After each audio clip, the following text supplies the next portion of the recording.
안녕하십니까. 상권 분석 현장에서 박균우입니다. 상가는 이제 접근성 못지않게 가시성도 중요합니다. 상가의 가시성이란 단순히 이제 눈에 잘 보이는 것만으로 인식하지만 실질적으로 다양한 환경에서 가시성 효과가 어떻게 나타나는지가 이제 중요하다고 할 수 있습니다.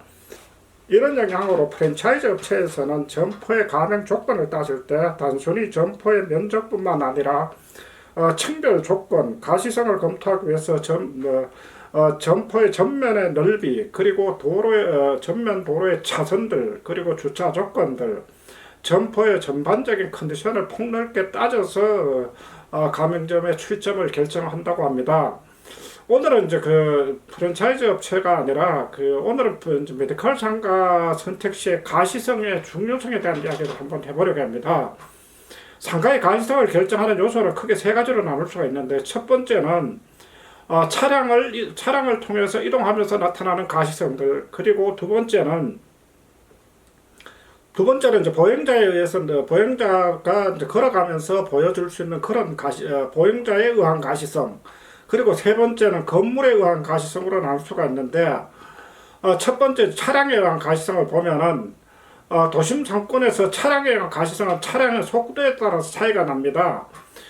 제한속도 일반적으로 도심의 경우는 60km가 넘어가지 않고 통상 60km 넘어간다 하더라도 실질적으로 40km 정도가 최고라고 볼 수가 있습니다. 다만 이제 차선이 넓어질수록 상권이 확장성이 큰 지역으로 볼 수가 있는데, 실질적으로 상권이 이제 큰 지역으로도 큰 상권을 볼 수도 있지만은 경우에 따라서 흘러가고 집계기 어려운 그런 상가들도 상당수가 존재합니다. 일반적으로 1층 기준의 이제 상가의 한 칸의 전면 넓이는 이제 3에서 한 3.5m 경우가 대부분인데, 일반적으로 메디컬 상가의 경우 3층에서 5층을 감옥에 따라서, 감옥이나 이제 진료 환경에 따라서 한 개층 전부를 사용하거나 구분해서 이제 사용하기도 합니다. 그러나 이제 실제로 개원하는 원장님들을 만나서 이야기를 하다 보면은, 우리 지금 지자체나 이런 쪽에서 간판이나 외부 디자인에 대한 부분들은 규제를 엄격하게 하지만은, 실제로 이 간판을 걸 수 있고 그리고 창문 광고를 할 수 있다고 하는 부분들의 차이는 엄청나게 크기 때문에, 이런 부분들을 상당히 중요시 여기기 때문에 그런 가시성에 대한 부분들은 충분히 검토가 필요합니다. 우리 지자체 간판의 규제는 물론 이제 지자체마다 조금씩 차이가 나는데, 일반적으로 간판을 걸 수 있는 층수들, 그리고 보통 일반적 도심 같은 경우는 3층 이상을 넘어가는 경우는 잘 없습니다. 그리고 전면 간판의 넓이들, 그리고 넓이뿐만 아니라 넓이와 이제 폭들, 그리고 돌출 간판의 가능 여부들, 입체 간판의 조건들, 그리고 창문 광고 가능 여부 등을 세부적인 조건에 따라서 모두 다르게 나타나기 때문에 이런 부분들에 대한 전반적인 검토가 필요합니다. 다만 차량에 대한 가시성을 가지기 위해서는 최소한 3객칸 이상을 확보할 필요가 있는데, 일반적으로 약 한 10m 전후가 3객칸 정도를 확보를 하게 되면 일반적으로 전면의 폭이 한 3m 정도, 10m 정도가 나오게 됩니다. 그러나 이제 이런 부분들이 간판에 제약 조건이 있다 하더라도 외부 가시성 확보를 위해서는 전면에 노출되고 하는 점포의 조건들은 이제 무엇보다 중요한데, 실제로 앞서 말씀드렸다시피 감옥이나 진료 환경에 따라 차이가 나기 때문에 상대적으로 가시적인 부분들이 노출도가 좋은 상가들을 선택하는 그런 지혜가 필요하다고 할 수가 있습니다. 일반적으로 이제 간판은 어렵더라도 창문 광고는 비교적 여유가 있어서 창문 광고 확보를 위해서 실제로 창문 광고가 노출되고 하는 부분들을 충분히 확보하는 게 메디컬 상가에서 이제 가시성을 확보할 수 있는 그런 이제 방법 중에 하나입니다. 두 번째는 이제 도보에 의한 가시성인데, 메디컬 입지가 상층부에 위치하기 때문에 이제 보행자 도로가 넓을수록 가시성은 커진다고 할 수 있습니다. 보행자 도로를 비교할 때 현장에서 직접적인 넓이 측정은 이제 불가능하므로 이제 대체적으로 이제 걸음수로 측정을 하게 되는데, 실제로 보행자 도로가 넓을 때는 사람들이 천천히 보행 속도가 느려지지만, 보행자 도로가 좁게 되면 실제로 위험성을 인지하기 때문에 빠르게 지나가기 때문에 그만큼 노출도가 떨어진다고 볼 수가 있습니다.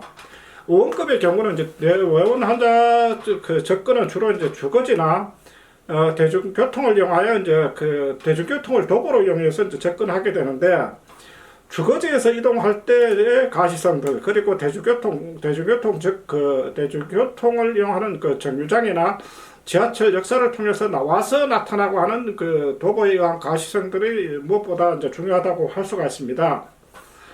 세 번째, 이제 건물에 의한 가시성은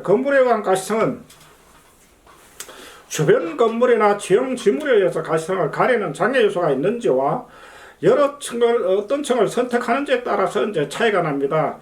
실제로 이런 경우는 그 동일한 그 업종들이 이어서 있을 경우는 노출도가 비교적 양호하게 나타나지만은, 실제로 다른 그 장애적인 요소들이 나타나게 되면 같은 건물이라도 그만큼 가시성을 떨어질 수밖에 없습니다. 일반적으로 차량과 이제 그 도보에 의한 가시성을 동시에 만족하고 하는 것은 이제 3층인데, 3층부로 갈수록 가시성은 그 10%씩 감소하고 7층 이상일 경우에는 큰 차이가 없고, 2층은 가시성에서 3층과 크게 차이가 없지만은 임대료가 3층보다 압도적으로 높은 게 단점으로 볼 수가 있는데, 특히 이제 2층 같은 경우는 이런 그 임대료에 대한 부분뿐만 아니라 그 메디컬에서 유해한 업종들이 진입할 수 있는 그런 환경들이 많이 노출되어 있습니다. 예를 들어서 유흥주점이나 바나 뭐 노래방 뭐 이런 부분들도 2층에 상당수가 많이 진입을 하게 됩니다. 일반적으로 이 상업지역 같은 경우는 그런 경우들이 비일비재하기 때문에, 실제로 단순히 3층보다는 2층이 접근성이 좋다고 해서 2층을 선택할 수 있는 그런 부분들은 주의할 필요가 있습니다. 상권과 입지를 따질 때 접근성 못지않게 중요한 것이 이제 가시성이지만, 최근에 이제 SNS나 스마트폰의 서비스들이 좋아지면서 중요성이 크게 약화되긴 했지만, 여전히 외부에서 내가 선택한 상가가 외부에 어떻게 보여지는지는 중요합니다. 특히 앞서 말씀드렸다시피 메디컬 상가에서는 그만큼 외부 노출도가 좋은 상가에서 아무래도 그 진료 과목들이나 그리고 간판 그리고 다양한 서비스에 대한 부분들을 그 홍보 노출하기가 용이하기 때문에, 이런 그 가시성에 대한 부분들은 무엇보다 중요하다고 할 수가 있습니다. 오늘은 그 메디컬 상가에서 가시성에 대한 이야기를 한번 해봤습니다. 감사합니다.